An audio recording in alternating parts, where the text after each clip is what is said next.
SDM Mohit Kumar ने रात भर किया तटबंधों का निरीक्षण। प्रशासन और ग्रामीण पूरी तरह अलर्ट। कालावाली उपमंडल अधिकारी एसडीएम मोहित कुमार ने बुधवार देर रात 10 बजे से लेकर तड़के 1 बजे तक घग्गर नदी के तटबंधों का गहन निरीक्षण किया।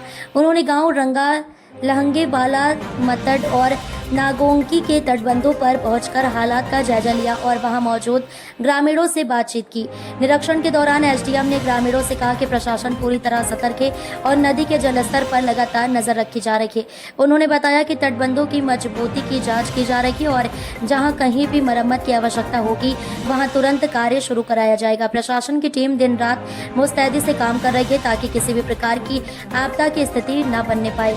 एसडीएम मोहित कुमार ने ग्रामीणों से अपील की कि वे घबराएं नहीं और प्रशासन के साथ सहयोग बनाए रखें। उन्होंने कहा कि किसी भी प्रकार की समस्या या खतरे की आशंका होने पर तुरंत अधिकारियों को सूचित करें। साथ ही उन्होंने ये भी स्पष्ट किया कि अफवाहों पर ध्यान न दें और केवल प्रशासन द्वारा जारी की गई सूचनाओं पर भरोसा करें। गाँव वासियों ने भी प्रशासन का धन्यवाद करते हुए कहा कि उनकी उपस्थिति से ग्रामीणों का मनोबल बढ़ा है। उन्होंने आश्वासन दिया कि वे भी तटबंधों पर नजर रखेंगे और किसी भी आपात स्थिति में प्रशासन को सहयोग देंगे। इस मौके पर प्रशासनिक अमला भी एसडीएम के साथ मौजूद रहा और तटबंधों की स्थिति का बारीकी से निरीक्षण किया। कुल मिलाकर प्रशासन और ग्रामीण दोनों ही पूरी तरह अलर्ट नजर आ रहे हैं।